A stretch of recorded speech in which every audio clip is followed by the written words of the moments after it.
Okay. Hello, everyone, and welcome back to another episode of Swallow Talk series. I'm your host, Sonal Pathak, today, and I'm truly so honored to be joined by Dr. Martin Brodsky, a clinician, an amazing researcher, international lecturer, and one of the leading experts in dysphagia for medical speech language pathology. With more than 30 years of experience, Dr. Brodsky has made remarkable contributions to our understanding of swallowing disorders, airway function, laryngeal injury, and the impact of critical illness on swallowing. His research has helped advance our knowledge of post-extubation dysphagia. We're going to talk about that, and the effects of mechanical ventilation on the upper aerodigestive tract. Dr. Brodsky currently serves as a sectional head of speech language pathology within head and neck surgery at Cleveland Clinic and is also an adjunct associate professor at the Johns Hopkins University School of Medicine. His work has shaped both clinical practice and research, influencing dysphagia care around the world.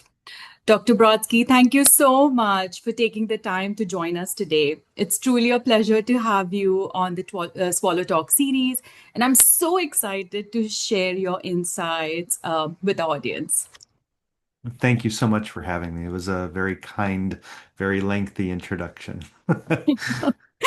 Well, our audience should know our guest. So let's see. So dysphagia in critical care, an area that has become increasingly important as more critically ill patients survive prolonged ICU stay. We will be discussing how prolonged endotracheal intubation can affect the larynx and swallowing, and post-extubation dysphagia, which deserves such great attention, and how early recognition and multidisciplinary management can improve patient outcome. I know, Dr. Brodsky, you have a couple of research on this area, which is, I'm going to jump right into the first question. So you've spent so much of your career studying swallowing in critically ill patients. What first drew you to this area of research, and what were some of your biggest knowledge gaps you recognized early on? Those are all really good questions to think for a moment here. I think what got to me is that I was constantly seeing patients who were intubated, but I didn't quite understand what was going on. Of course, everybody who comes off the vent is hoarse. So it's one of those things where I think part of the thinking began related to voice and airway. Swallowing wasn't even a part of it. It was just listening to horrible voices for a long period of time. And then what happened was almost invariably, when I first started in my career, I was getting consults in ICUs from patients who were intubated, mostly intubated. So I would go into the ICU, and the patients who were laying in the bed and were not intubated were far down on the list if I ever got consulted at all.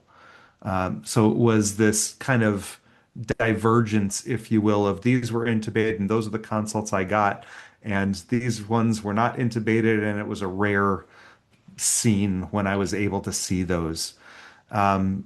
So after seeing them and doing strictly video fluoroscopy on them, I was referring so many times for endoscopy to find out what was going on with the vocal cords that really didn't have the ability to see or know what was going on. And more to the point, endoscopy wasn't done. FEES was not done in my facility by a speech language pathologist. It was done by an otolaryngologist. Mhm. So there was a great separation when I first began, and I'm talking the mid 90s, if you will.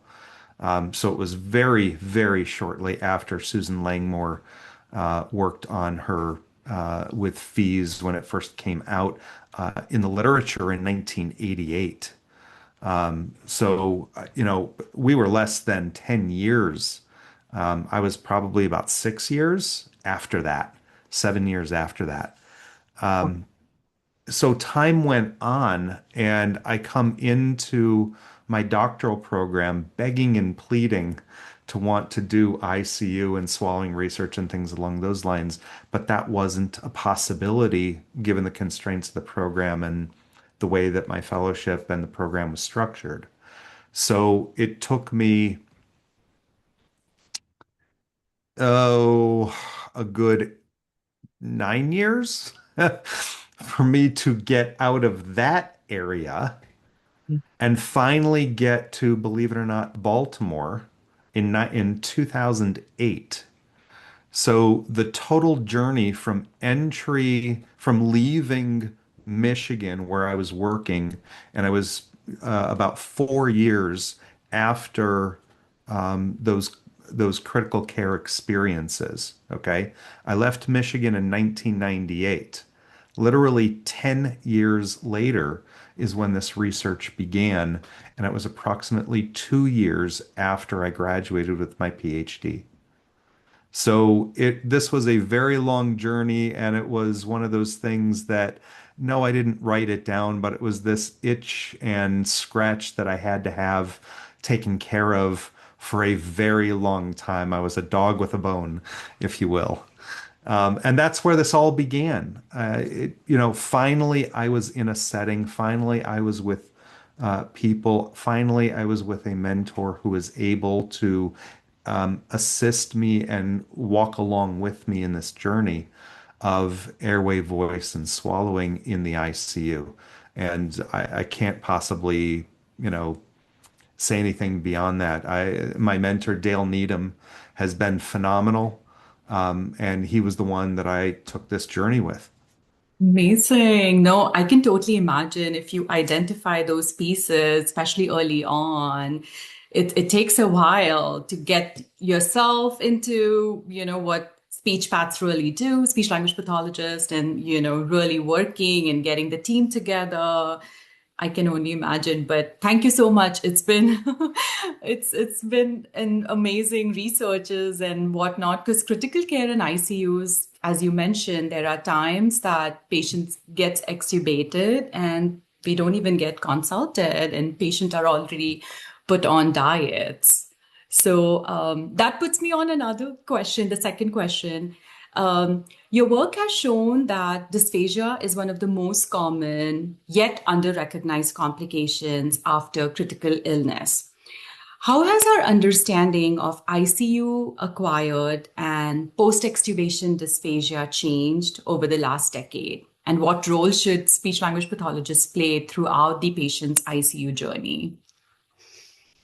So I think we need to go back to screening. So forget ICU for the moment.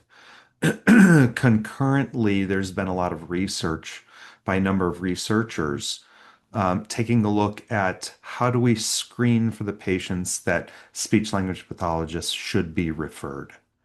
And we have everything from the 3 ounce water swallow test, the Yale swallow protocol, the Tor Best, and countless others. There's a lot of them that are out there. And in fact, we wrote a systematic review that was published in Chest in 2016 that talked about many of those that people can take a look at.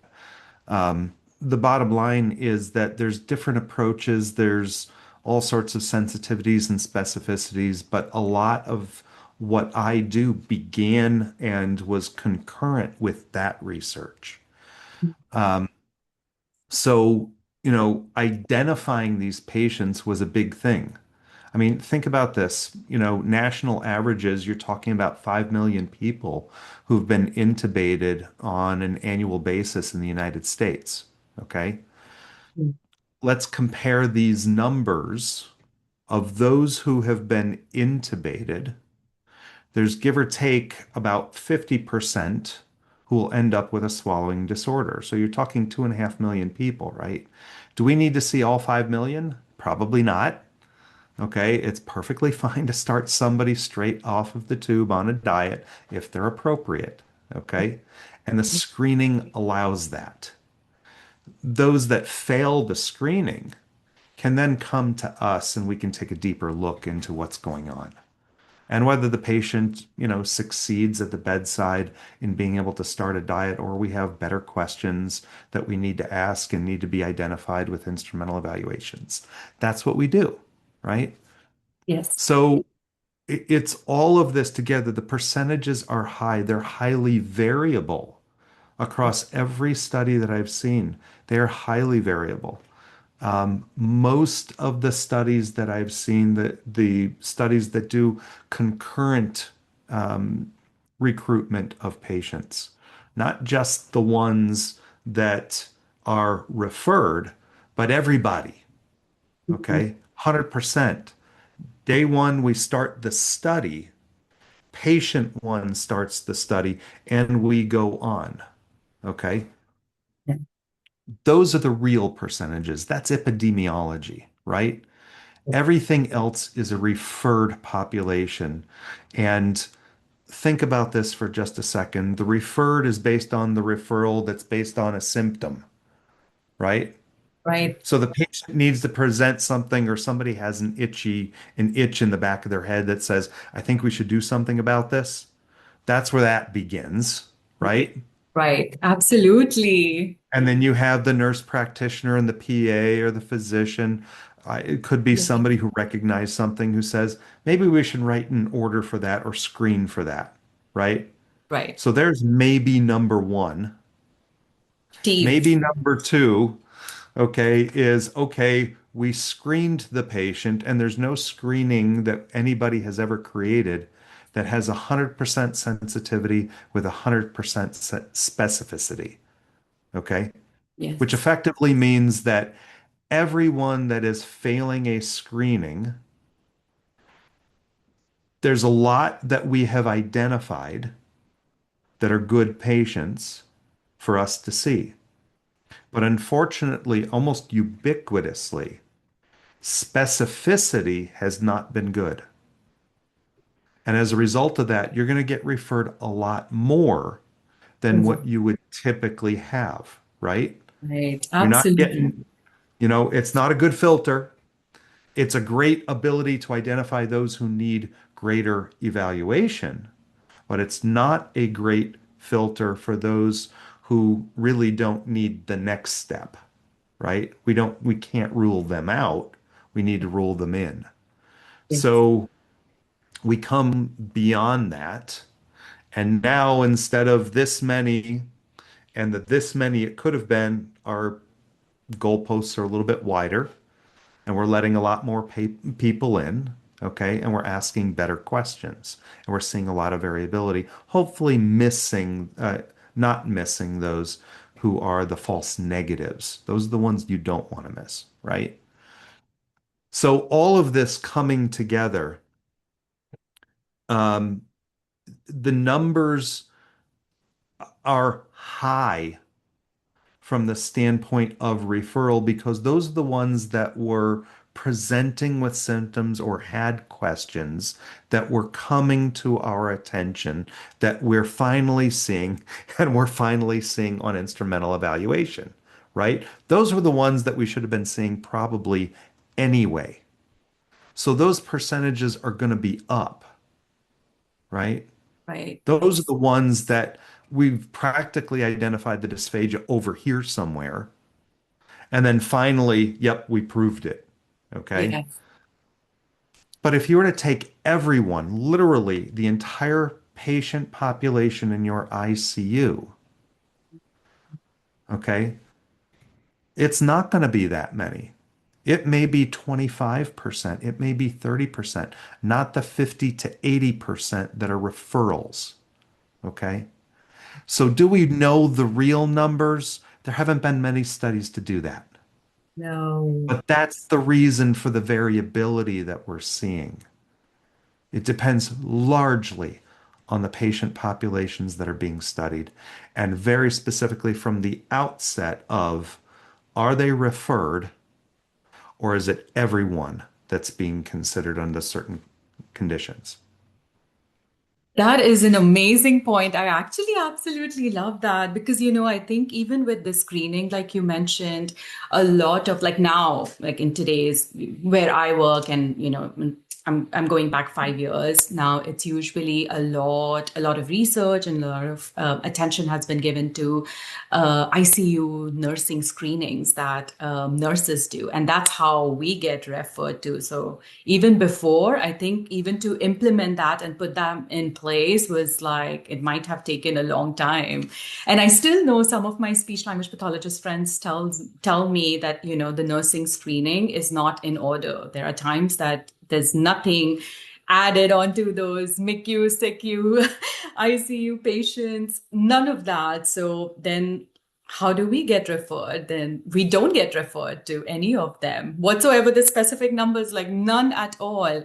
And then, as you rightly said, post-extubation, if patient is appropriate, you get them diet. But there are times like your study, which was so amazing, that was done in 2021, where the results were that dysphagia occurred in 43% out of the 21 studies of systemic reviews that were done. And then pain was 38%, coughing was 32%, sore throat 27%, and so was hoarseness. All this while, we all knew that hoarseness was like one of the symptoms post extubation, and Yeah. that would lead to, as you mentioned, dysphagia, and those were secondary. But the hoarseness was one, so that was like a very amazing study, and the conclusions that we could draw, and we could really see it and implement it by the bedside. So, Yeah. uh-huh. Voice can be indicative of a swallowing disorder, and swallowing a disorder can be indicative of voice, but this is not a one-to-one relationship. Both can exist without the other. Yes. And we are really, really poor at identifying the other. Absolutely. Very, very well said. That also puts me to a follow-up question. I Mhm. already I already provided the stats that dysphagia was actually the most common patient-reported symptom after extubation. So, how should this influence post-extubation screenings and the role of speech pathologists in acute care, like besides doing nursing screenings? So I think we're on the right track. I think a lot more research needs to be done to better qualify and understand the patients who are truly at risk. Mm, As you can imagine, I mean, just walk into a single ICU, okay? Pick whichever one you choose, pick whichever patient population you want. To find patients that are similar on any given day, never mind across a year, never mind across a decade, is going to be really, really difficult. yeah. Okay. There are a billion moving parts here. Everything from whatever it is that the patient brought into the ICU, never mind the various treatments that they've gone through. Some go through this one and the others don't. Some go through a bunch of these and the others don't. It is so incredibly variable, right? Right. I this is hospital populations, never mind ICU, are difficult patient populations, okay?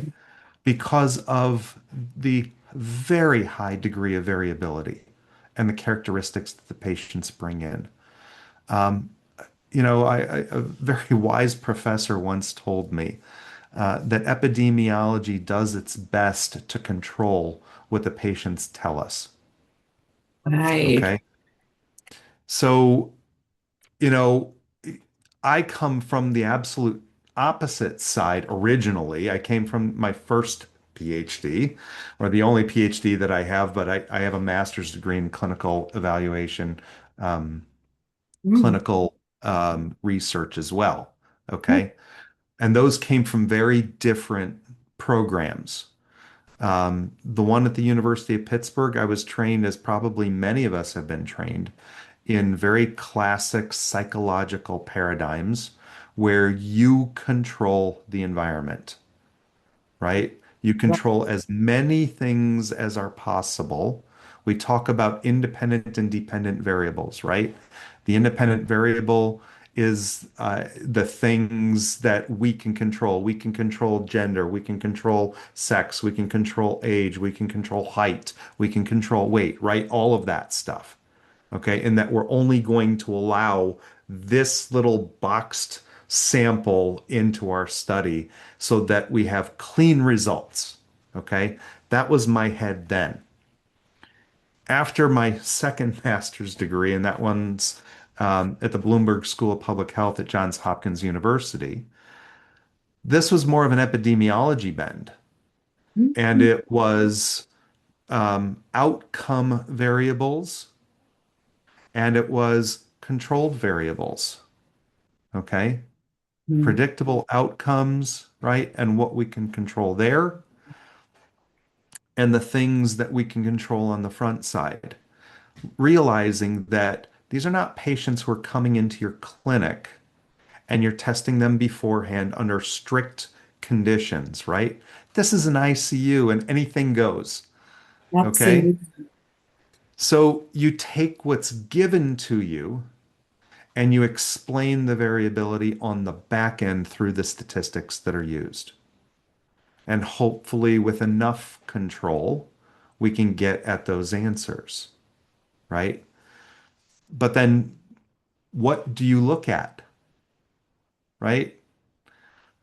There's the patient variables, there's the testing variables, there's the ICU variables. And oh, by the way, what about the medications? And oh, by the way, what about that last conversation the patient had? And oh, by the way, what about the delirium, the anxiety, the depression that may come along with the patient when you see them, right? There's 1,000 things to control here. So, really and truly getting a unified patient population to understand this is difficult. Yes. It's really, yeah, most definitely. We just do the best we can. We can just do, yeah, you just get all these bunch of patients and you have to, that's, I think, the practical side of research, how you have to navigate and come up with what would be a specific independent variable, what would be a dependent variable, what you're, be testing on, and how you would be able to make your research Yeah. and more specific. So I think that, yeah, critical care is one of the areas we researchers can really work a lot on. So, onto the same topic. So, in your work on improving long-term outcomes after critical illness, you emphasize recovery beyond the ICU. What lasting swallowing, voice, or airway challenges should clinicians continue to monitor after patient leaves the ICU setting? There's a lot there. I think by now most of us know this thing called post-intensive care syndrome or PICS. Um, so just to be clear, there's been some confusion in discussions with clinicians. No matter the clinician, doesn't matter. I'm not isolating or pointing anyone out. I'm saying that somewhere along the lines, PICS was thought of, I left the ICU and I'm treating PICS, in the patient who sits there on the ward. That is not the case. Okay, Yes. so let me clearer or have a clearer definition or give you the definition of PICS. These are patients who were in ICU, who may have been in the ward, but skip that time frame and go directly to hospital discharge. Okay? It's the patients who are in ICU and the very same patients who have been discharged from the hospital, the survivors. Okay? And the reason why I want to point this out is PICS does not take place, so to speak, in that zone between ICU discharge and hospital discharge. Those are not the patients I'm referring to. Yes. Okay? That may be post ICU, but it's not post ICU syndrome, which is PICS. Okay. And I want to draw out one of the reasons why that is, the reasons why we think about it that way. Patients can very simply be discharged from the ICU to home. Okay. They don't need the ward. They don't need inpatient rehab or acute rehab. They don't need a skilled nursing facility, right? So at what point that discharge gets gray right there. So I want people to think that this is the patient who was in ICU, treated in ICU, survived ICU, Mhm. and after hospital discharge, no matter where they are then. Okay. So Mhm. leave out that middle bit right Middle. there. Okay. So Yeah. after, when we take a look at patients who are going through what we refer to as PICS, Mhm. we think about these three things related to the patient. And those are the cognitive functions, the physical functions, and the mental functions that the patient has. Okay. And I'm only going to talk about the patient for the moment. The cognitive functions are the things like we've been talking about: delirium, attention at a bare minimum, and any problem solving and reasoning and other things that, absent a stroke and other language oriented stuff, I'm talking about getting back to normal life, cognitive function. Can you Yes. balance a checkbook, right? Can you Beautiful. ask to make change for a dollar? Can you look both ways walking across the street? Okay, cognitive function, right? Think about this for just a minute, and this should be a red flag to any clinician walking up to a patient who has been intubated. In order to be intubated, the patient is sedated and paralyzed. And by paralyzed, I mean full body paralysis. And what that immediately implies is the diaphragm is paralyzed. They're not breathing. They Right. must have enough oxygen to even survive that procedure, that treatment of intubation that the critical care folks do. Okay. Some of them have multiple attempts at intubation. This is not just simply knock the patient out, put a tube down their throat, and we're done. Okay. Very This is true. not something that takes place in 10 seconds. Okay. Many times it takes minutes to get that tube into their throat. And the question is, have they suffered some hypoxic event? Well, I would argue most of them, many of them, have already suffered hypoxia. The real question is how badly, because you wouldn't be put on a vent otherwise. True. Okay? So let's start there. So now they've had this period of hypoxia, by the way, while they were being transferred from home to the hospital and in the ED via ambulance. Little known fact, not many patients get intubated in the field. Yeah. Okay. They're intubated in the emergency department. Yeah. Okay. Needed. Not many emergency responders are capable, certified, trained, or otherwise to intubate a patient in the field. So think about that for just a minute and the implications that it has. Okay. Now you come into the ED, let's just say they've already noticed this patient, they're on high levels of oxygen, right? To maintain oxygenation. Great, wonderful. But in the spirit of shallow breathing, in the spirit of a difficult airway, in the spirit of other things that are going on, it's going to be really difficult to get 100% oxygen into a patient and maintain 92 to 100% oxygen in somebody who just simply can't do it given the way their muscular system is set up in the moment. Okay. Right. So again, we can blow as much oxygen as you want. The real question is the body really getting it? Okay. Right. There's your hypoxia. Now, let's make matters just a little bit worse momentarily. And we're going to take all of that out of the equation and we're going to paralyze you. Okay. Right. The only way that they're doing the oxygen in the first place is face mask, Mhm. ambu bag, and making certain that they can get enough oxygen in you so that the procedure itself can carried out appropriately, okay, completed appropriately. But of course, as things go, you've got secretions, you've got difficult airways, you've got difficult anatomy. You may even have altered anatomy depending on surgeries that complicate this situation. And oh, let's not forget about the emesis that sometimes is part of the picture also. So this Yes. is a straightforward thing. I've had a couple friends who are ED physicians. They tell me that every single time they intubate patients, it's not plan A and plan B that they have in their mind. It's plan A, plan B, plan C, plan D, and plan E if things go badly. Yes. Okay.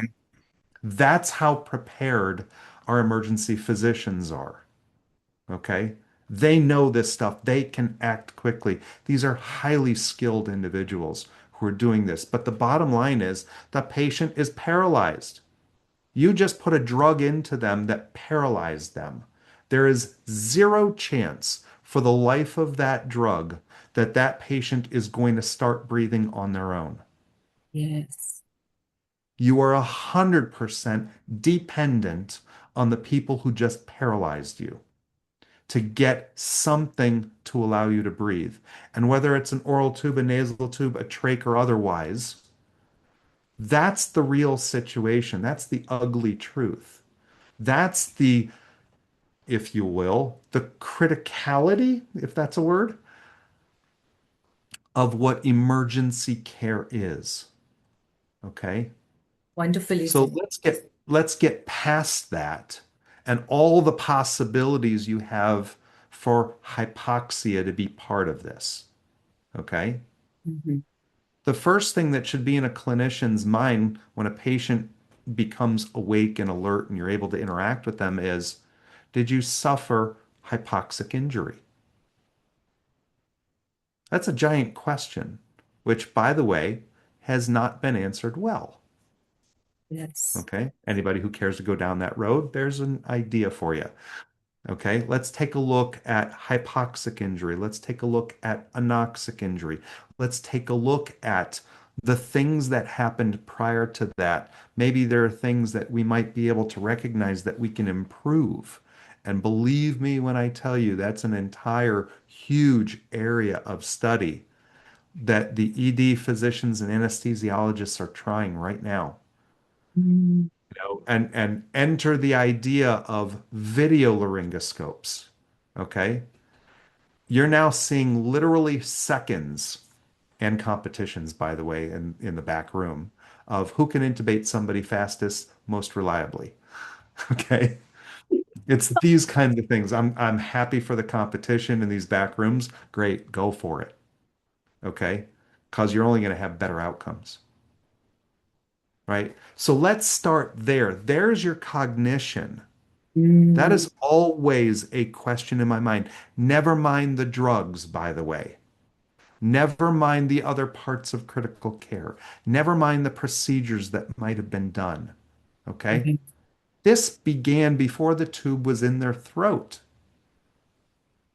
Okay? But Yes. what are we really looking at on the back end? Is Yeah. it that? Is it critical care? Is it the combination of the two? How can you separate it? You can't. Of Yeah. course not. Okay? But it's always got to be a question in our heads. Okay. That's why many of these patients, if you take a look at the PICS literature and post ICU syndrome and employment, take a look at Dale Needham's work and many of the colleagues around the country. Mhm. They're showing, give or take, 50 to 75% of patients are out of work. Okay. Yeah. Once they, and that lasts for over a year. That's Yes. not just immediate, that's a long-term complication. So leave swallowing aside. We all know that it can last, the symptoms at least can last for years, but most patients, 75% or more, will recover within a 6-month period to the point where they'll be able to assume a normal or at least an oral diet. Okay? That's pretty short-lived. And it's very consistent with most of the rest of the physical literature in that physical improves first before cognitive, right? Yeah. Okay. Right. But these cognitive problems are lifelong in some. Indeed. Yeah. In some patients, right. It's Yeah. it. Yeah. We have to really look into all the other areas and yeah, the employment part. I think I know a lot of my patients who would be so worried once they are more coherent, after surgeries and they are much better and they have all these questions that it's really Yeah. hard for them to So overcome. that's just cognitive, right? Right.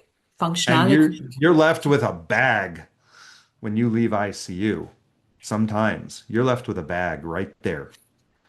Of course, the physical problems, swallowing is just one of them. Swallowing just Motor one. speech may be another one. Okay. Yes. Intubation is complicated. It may injure one or more nerves. It may change your voice. It may change your tongue movement. I saw a patient whose tongue was caught between her teeth and the Yeah. endotracheal tube during a 4-hour surgery, after which she barely had movement of her tongue. And I'm talking 6 months. Oh my God. Okay. Yeah. Hypoglossal was affected. Straight up, hypoglossal was affected. And she got a little bit back with the therapy that she did with me, enough to have at least a functional swallow. Was she having, steak and potatoes? No, but she got some of it back. And that was just simply from an ambulatory surgery. Never mind an ICU stay. She wasn't in ICU. Okay. She was Um, in the PACU and then released. And mm, that was that. So trust me when I tell you, intubation, those things are rare. Let me make that point very clear. Those are rare events, okay? But they do happen, they and we do. need to be alerted to that stuff. So that's some of the physical things with relation to swallowing. We know about voice. We know the problems that some surgeries put the RLN and the vagus nerve at much greater risk. Cardiothoracic surgeries, for example. Yeah. Okay. And never mind the brain surgeries that the neurosurgeons have. Okay. There's a whole bag of things that go on there. But leave surgery out of it. A simple intubation over a day or two can leave a patient with hypomobile cords for a long time, requiring medialization, for example. That's another physical effect. Never mind their walking, never mind their feeding, never mind their bathing, never mind their transfers, never mind their dressing and everything else of the ADLs that goes on in their life. Okay? All of that are the physical components, right? What about the patient who doesn't have enough stamina to be able to hold their head up after they've been intubated? They're simply not ready to eat at that moment. But that's the physical body Yeah. overshadowing swallowing. We need to Right. take this into account. Okay. Hopefully that doesn't last too long. And most patients, by the time discharge of the hospital, that's resolved. Okay. But there are some patients who have a lot of difficulty holding themselves up. Come back to the hypoxia and anoxia and the injuries associated with it that may result. Okay. Think about LTACs and the patients who are there. They can't get off the ventilator. They're trached.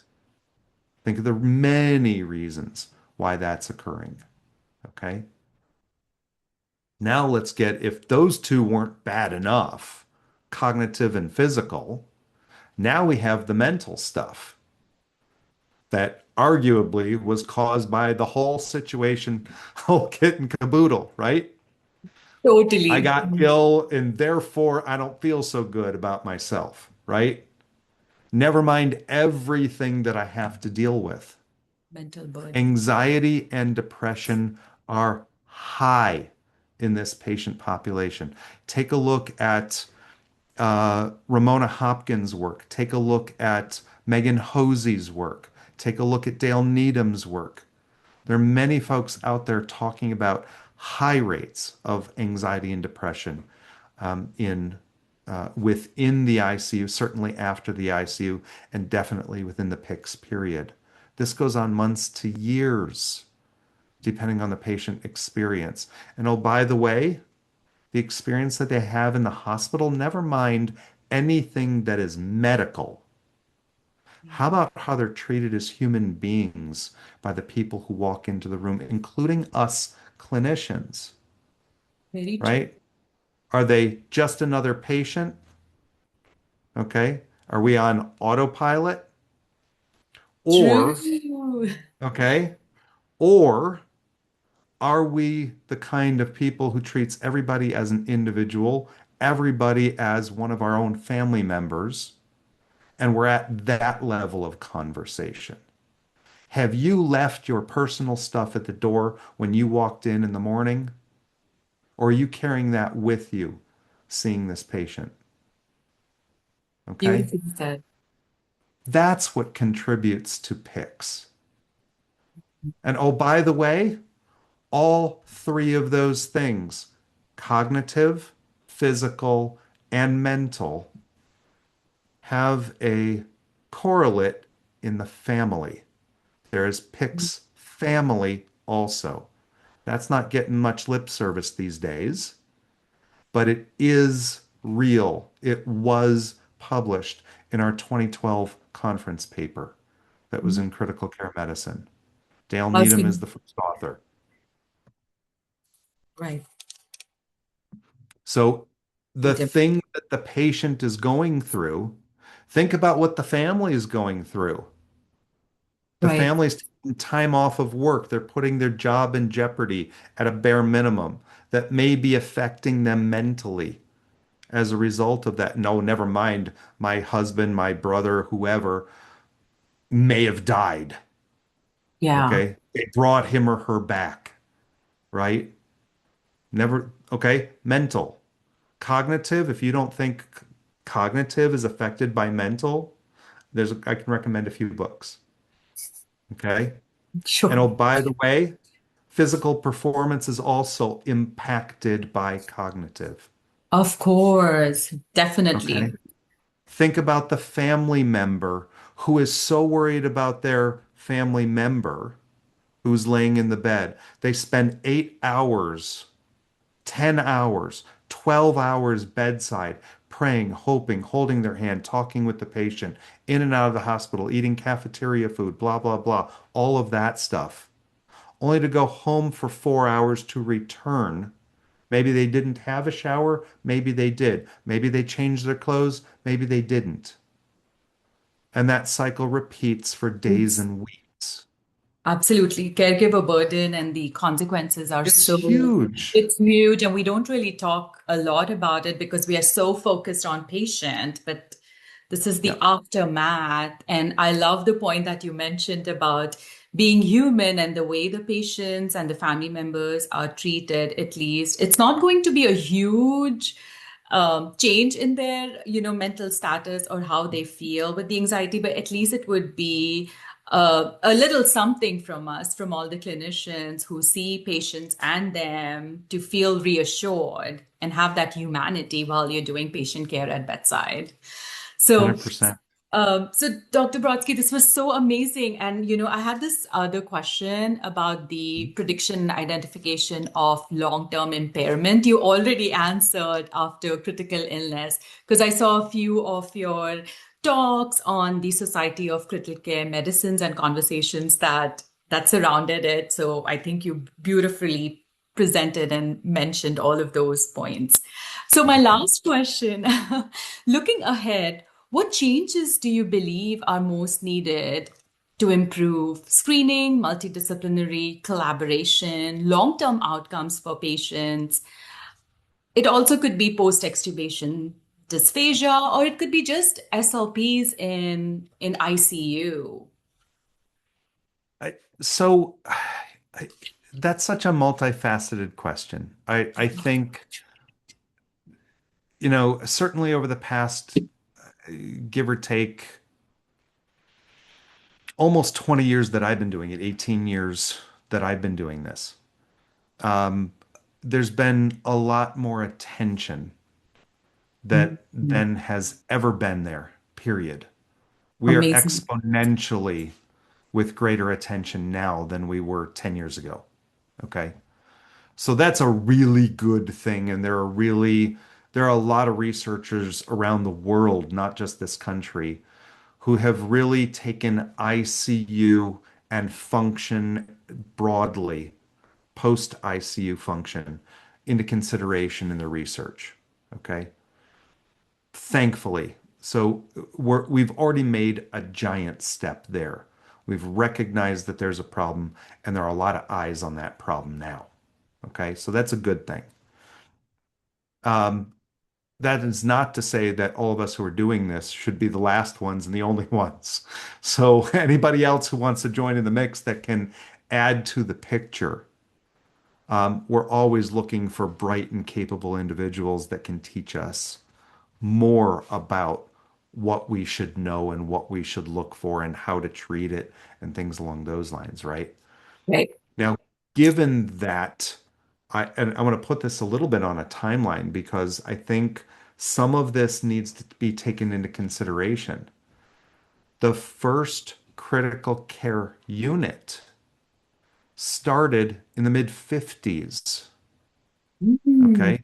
Mid 1950s, and that was in Europe, okay?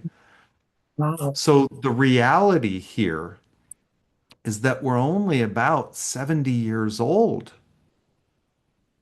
75 years old. Oh, And to goodness. expect, quote unquote, Rome to be built in a day is a little bit difficult, right? It Okay. is. Yes. So let's use that as the backdrop here. A lot of the science, as it should be, has been characterizing these patients, describing these patients. Okay. A lot of it, which creates a fantastic base toward understanding and where we go next, right? By relative comparison, not a lot of studies, and certainly not in dysphagia, certainly not in voice post-extubation, have been trials. The best we've gotten in most cases are cohort studies, Yeah. okay? Which again is descriptive. They're prospective. Ideally, they're controlled, but I'll be the first one to say I haven't done a controlled one. Okay. So these are studies that are still descriptive. They're very often very well controlled. And thankfully, with the help of federal funding in most cases, in most of the cases that I'm talking about, the numbers that are coming into these studies are in the hundreds. Okay. So these are reasonably decent studies. Okay. Goodness. But the limits is that they're largely descriptive. Mm. By comparison, physical therapy, very specifically, has done a number of randomized clinical trials. Okay. And Yeah. certainly the physicians, they've been well ahead of us. They've been in there for 70 years. They've done those trials. Okay. They're still doing those trials, and thank goodness. Okay. But we really need to push ourselves to do better, to get better controls, to really get deep and understand what's going on here. Descriptive is wonderful, but I would argue I think we have enough description right now. We need to get a little bit brighter, a little bit more creative, bring more people into the mix from different backgrounds in healthcare Right. and include patients, by the way. There are PCORI studies that are out there that are fantastic when patients are involved in the research. That's the whole point to PCORI, Patient-Centered Outcomes Research Initiative.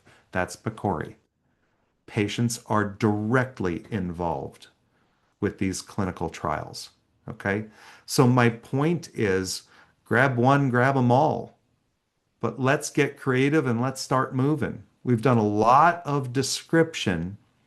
Let's take what we have been describing and put a little bit of action into it. Now, are Wow. we there in some areas? Maybe. Okay. But I think there's a lot that can be done in the let's not just sit back and characterize. Let's actually try something and see if it makes a difference. I think Beautiful. that's what's going to push us forward. Indeed. I think this is a great idea for any of the researchers or anyone who wants to really pick on. But yeah, randomized controlled trials are one of the hardest in ICU and critical illness. So hopefully, Yeah. yeah, we pick on it and we're able to get great research in alignment in this specific niche setting. It So, it is uh-huh. for anybody who's going to do randomized controlled trials in general, no matter where they are. Hands down, that is the most complex design of a prospective study that can be done, period. Right? Agree. Yes. Yes. Having said that, you're taking the most complexity in research and arguably going into an environment that is the most More complex in complex. healthcare. This Right. is not for the daunted. Definitely. Yeah, yeah. So, Dr. Brodsky, thank you again for joining us today. Critical care is one of the most challenging, yet one of the most important settings for speech language pathologists working with patients with dysphagia.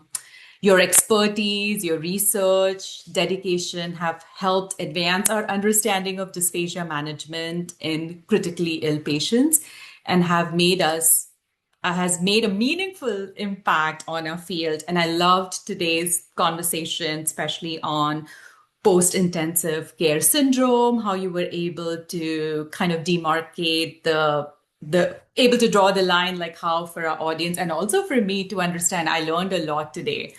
um, Thank you for sharing your insights and clinical pearls with us today. It was truly been an honor to have you on the Swallow Talk series. We appreciate everything you do to advance patient care, research, and education. Thank you so much for the time. I really enjoyed talking with you. Okay, thank you.